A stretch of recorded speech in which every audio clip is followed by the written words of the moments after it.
वालेकुम वरहमतुल्लाहि वबरकातुहू।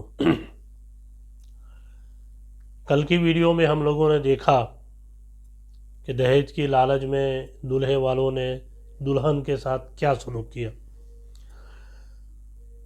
जिन जिन लोगों ने वीडियो देखा वो तमाम लोग दूल्हा को, दूल्हे के घर वालों को गालियां दे रहे हैं, सही बात है।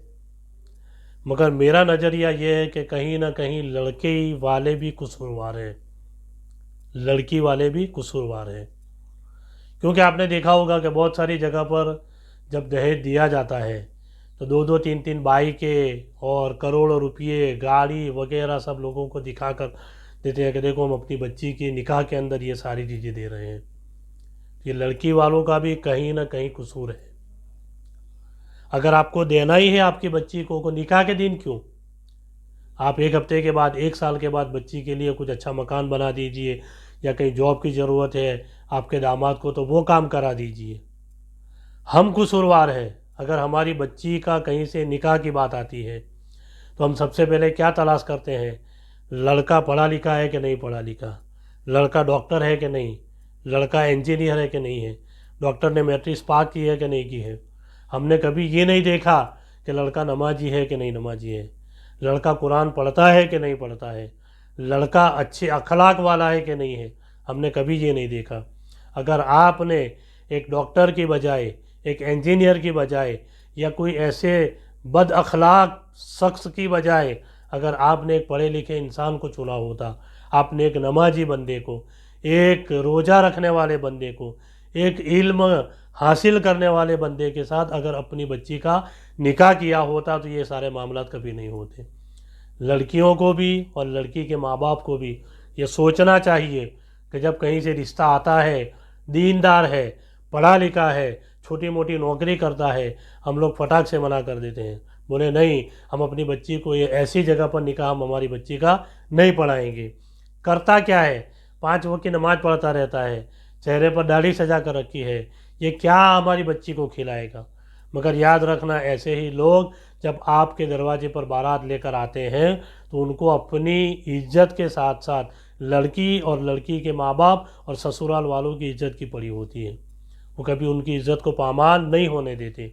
मगर ऐसे सफ़ेद कोट वाले इंटरनेशनल फ़कीर जो होते हैं, जो हाथ में कटोरा लेकर दहेज मांगते हैं, ऐसे लोगों को न अपनी इज्जत की पड़ी होती है, न सामने वाले की इज्जत की फ़िक्र होती है। इसलिए आप लोगों से मैं गुजारिश करूंगा, तमाम माँ बाप से भी गुजारिश करूंगा, अगर आपकी बच्ची का कहीं से पैगाम आता है शादी के लिए तो सबसे पहले ये तलाश करें बच्चा पढ़ा लिखा है कि नहीं है, बच्चा नमाज़ पढ़ता है कि नहीं पढ़ता है, लड़का दीनदार है कि नहीं है। अगर दीनदार होगा, नमाजी होगा, शरीयत का पाबंद होगा तो यकीनन वो लड़की की इज्जत तो करेगा ही करेगा, मगर पूरी ज़िंदगी कभी अपने ससुराल वाले पर कभी आँच नहीं आने देगा, क्योंकि वो पढ़ा लिखा है। उसको पता है शरीयत के अंदर माँ बाप के हुकूक क्या है, सास ससुर के हुकूक क्या है, रिश्तेदार के हुकूक क्या है। तो अगर आपकी बच्ची का कहीं से निकाह का पैगाम आता है तो आप भी कहीं ना कहीं कसूरवार हैं। आप अच्छी गाड़ी की लालच में आकर या अच्छा बंगला देखकर उसकी लालच में आकर, हम मना नहीं करते, आप डॉक्टर्स के साथ निकाह कीजिए, इंजीनियर्स के साथ निकाह कीजिए, आप किसी के साथ भी अपनी बच्ची का निकाह कीजिए, मगर पहले ये तहकीकात कीजिए वो डॉक्टर है, मगर डॉक्टर के साथ साथ दीनदार है कि नहीं है, वो अच्छे अखलाक वाला है कि नहीं है। इंजीनियर है तो उसके साथ साथ अगर अच्छे अखलाक वाला हुआ, शरीयत का पाबंद हुआ तो ये सोने पे सुहागा होगा।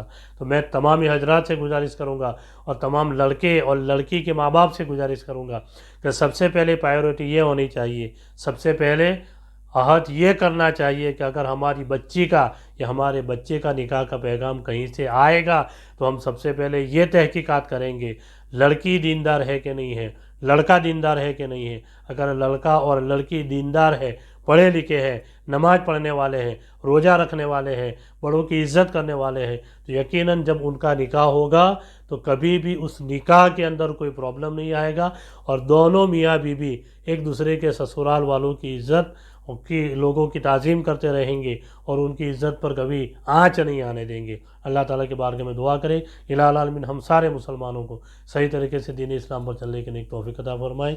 अस्सलामु अलैकुम व रहमतुल्लाहि व बरकातुहू।